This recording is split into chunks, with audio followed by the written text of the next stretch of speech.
সবাই আলহামদুলিল্লাহ বলো, 2 রাত নফল নামাজ পড়ে আল্লাহর কাছে বলো যে আমি পাস করছি। অনেক বেশি আলহামদুলিল্লাহ, অনেক বেশি স্যাটিসফাইড। আলহামদুলিল্লাহ অনেক ভালো করেছি, আল্লাহর কাছে শুকরিয়া। আমি বাসায় যেয়ে 2 রাত নফল নামাজ পড়বো আল্লাহর কাছে। আল্লাহ অবশ্যই আমার ফ্যামিলি, আমার আব্বু আম্মু, আমি রেজাল্ট পেয়ে সবার আগে আমার আম্মুকে কল দিয়েছি। আমি রেজাল্ট আলহামদুলিল্লাহ খুব ভালো করছি।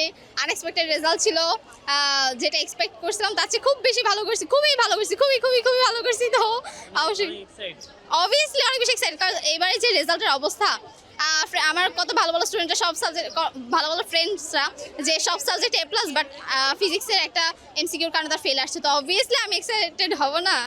এটা নিয়ে আমার বলা হচ্ছে যে আসলে যারা পাশ করেনি তাদের আপসেট হওয়ার কোনো কারণ নাই, প্রিপারেশনই বা নেক্সট টাইম। কারণ এটা আসলে নিজেদের ফল্ট আমি বলবো না, কারণ আমি বললাম না যে সব সাবজেক্ট A+, একটা এমসিকিউর কারণে ফেল আসছে। এটা আসলে বাংলাদেশের শিক্ষা ব্যবস্থার দোষ। এবার গার্ড ছিল বাজে, এক্সাম কোয়েশ্চেন প্যাটার্ন বাজে, খাতা দেখছি কীভাবে আই ডোন্ট নো। তো আমি বলবো যে এটা আসলে, আর যারা আমি বলবো যারা A+ পায়নি তাদেরও মন খারাপ করার কিছু নাই, কারণ যারা গোল্ডেন পাইছে তার সাথেই তার কম্পিট করা লাগবে, যারা 2.5 পেয়েছে তার সাথেই তার কম্পিট করা লাগবে একটা টাইমে। তো এটা নিয়ে আপসেট হওয়ার কিছু নাই। সবাই আলহামদুলিল্লাহ বলো, 2 রাত নফল নামাজ পড়ে আল্লাহর কাছে বলো যে আমি পাস করছি, এটাই বেশি।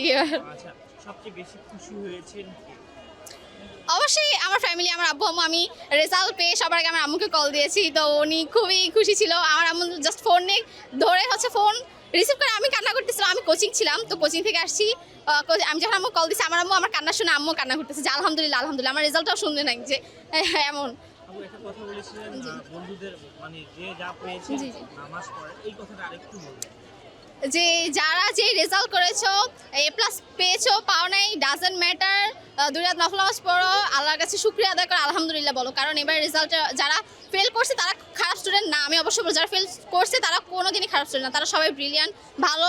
At the end of the day তারাই ভালো করবে। আপনি বাসায় যে সবার আগে কি করবেন?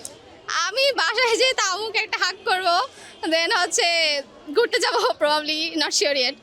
বলেন না নামাজ পড়বেন। হ্যাঁ, এটা তো আমি তো এটা আগেই বলছি যে হ্যাঁ অবশ্যই নামাজ পড়বো। হ্যাঁ, আম্মুকে আজকে আসলে ঘুরতে যাওয়ার প্ল্যানিং নেই, হ্যাঁ নামাজ পড়বো।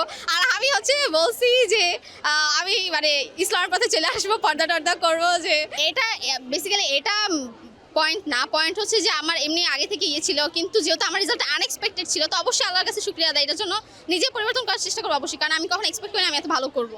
কি পরিবর্তন করবেন নিজেকে? নিজেকে পরিবর্তন করবো, পরিবর্তনটা আশা আছে। এখন আমি এটা কিভাবে বলবো যে কি পরিবর্তন করবো? হ্যাঁ, ধার্মিক হয়ে যাবেন। জি জি, ধার্মিক অবশ্যই। নামাজ আসলে ধার্মিক বলতে কি, নামাজটা আমি পড়ি, এটা আসলে আমি পড়ি, বাট পর্দাটা মেনটেন করা এখনকার যুগে হয় না, ওইটা মেনটেন করার ট্রাই করবো। অনেক বেশি আলহামদুলিল্লাহ, অনেক বেশি স্যাটিসফাইড। দেশের বাইরে চলে যাবেন, তাহলে দেশের কি মেধা মানে বিদেশে চলে যাচ্ছে, সে নিয়ে কি মানে এটা কি আসলে হবে? এটা আসলে আমি বলবো যে বাংলাদেশের মানুষ আসলে মূল্যায়ন করতে যায় না মানুষকে, যে নিজের নিজের গিয়ে ঘরে খাবার না থাকলে আরেকজনটা নিয়ে পড়ে থাকে। তা আমি বলবো দেশের বাইরে আমি একটু নিজে স্বাধীনভাবে চলতে চাই, এই কারণে যাওয়ার ইচ্ছা।